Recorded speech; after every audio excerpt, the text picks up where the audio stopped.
กับทักษะสบายดีเนาะผมแม่พี่น้องเนาะเดี๋ยวว่าแพงจะพาทุกคนเนาะไปเบิ่งบรรยากาศเขาเจ้าขี่พลามอเตอร์ว่าขึ้นอยู่ที่สกายคัพพี่น้องจะเป็นจุดที่นึงว่าเป็นจุดที่ว่าไฮไลท์เลยจุดนี้จะมีนักท่องเที่ยวเนาะเขาเจ้ามาขี่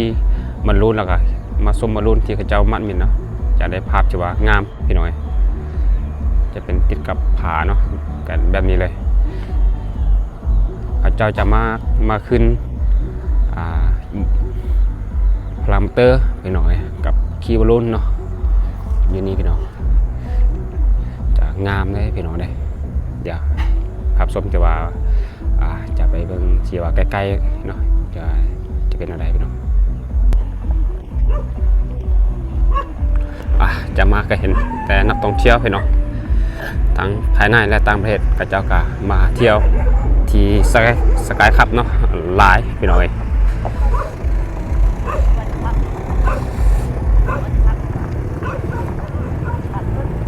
โอ้พี่น้องคนเนาะมาเที่ยวมาดินนี่หลายเลยพี่น้อง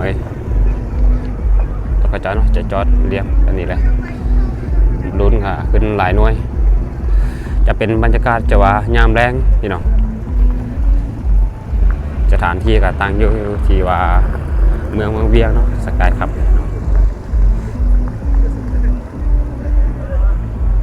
โอ้จะเป็นนักท่องเที่ยวเนาะประเทศจีนเนาะมาคนประเทศเกาหลีพี่น้องแล้วก็คน USA แล้วก็หลายประเทศเนาะที่เขาเจ้ามาเที่ยวเมืองเวียงพี่น้องตอนนี้ก็ยังมี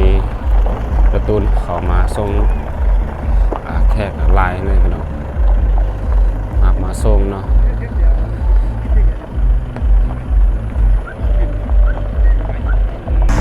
ตอนนี้พี่น้องพระเจ้ากำลังขี่พลามอเตอร์ขึ้นไปแล้วเนาะ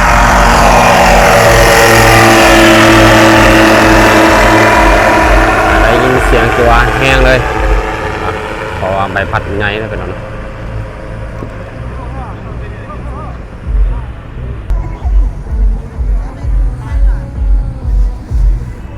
นี่ก็เป็นจุดที่ว่าไฮไลท์เลยพี่น้องแต่ว่าโอ้นักท่องเที่ยวหลายประเทศเนาะมาดินจะมาเที่ยวสกายคัพพี่น้อง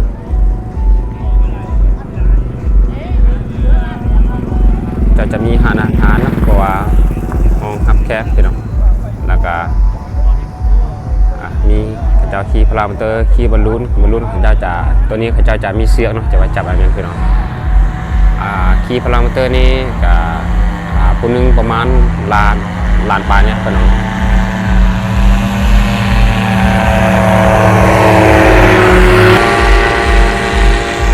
จะเป็นบรรยากาศตอนแรกเนาะจะว่าเป็นบรรยากาศที่ว่ามืดนิดนึงพี่น้องว่าฟ้าอากาศจะบดแน่ว่าเป็นฤดูหนาวพี่น้อง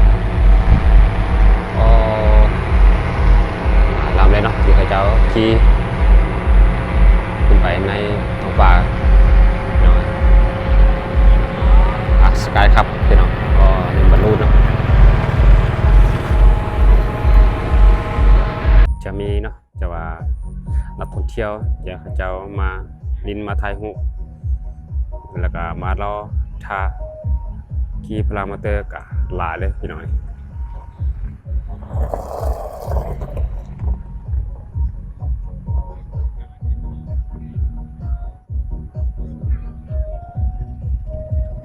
บรรยากาศรอบๆเนาะจะเป็นภูเป็นผาหินปูนนะพี่น้องจะว่างามเลยเนาะจะว่าเขาจะเลือกสถานที่กับในแบบว่าเหมาะสมพี่น้องจะเห็นวิวจะว่างามพี่น้อง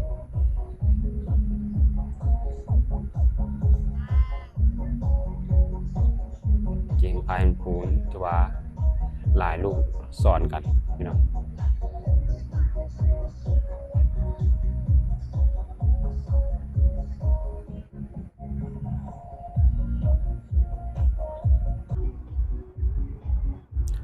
จะเป็นนักท่องเที่ยวทั้งภายในประเทศลาวพี่น้องกับมาลายเนาะในบรรยากาศแปลง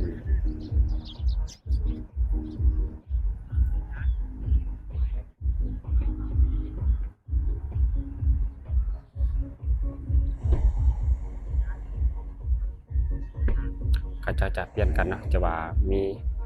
หลายลำกับบ่ทันพี่น้องแต่ว่านักท่องเที่ยวมาขี่หลายมีสถานที่สกายครับพี่น้อย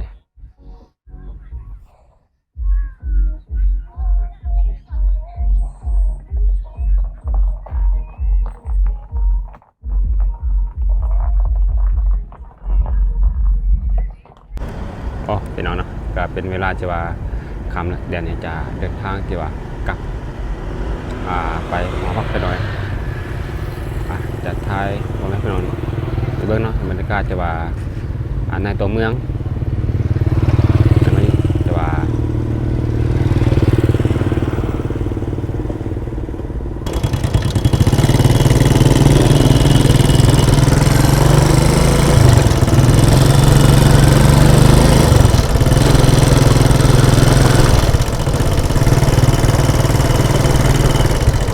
จะเป็นบรรยากาศจะว่าคำนะพี่น้องนะ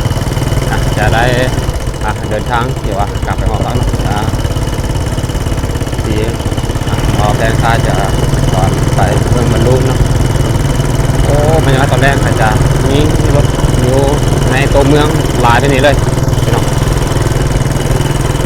จะเป็นแต่รถตุ๊กๆที่เขาเจ้ามาส่งแทนเนาะเดี๋ยวนี้เขาเจ้าก็ทยอยกลับแต่ละอาหารหรือว่าสถานที่เขาเจ้าพักเซาเขาเจ้าก็เริ่มทยอยมาส่งนักท่องเที่ยวแล้วพี่น้อง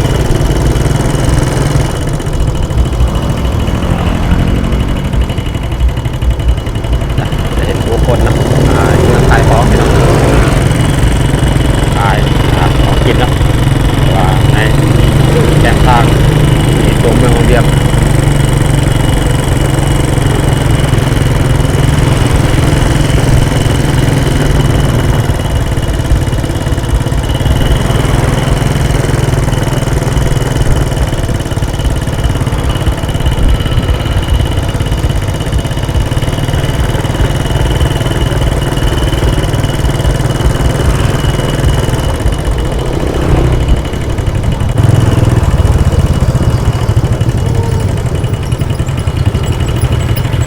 ตัวเมืองเนาะเห็นแล้วนักท่องเที่ยวแล้วเจ้าเริ่มทยอยแล้วพี่น้องทำที่พักแล้ว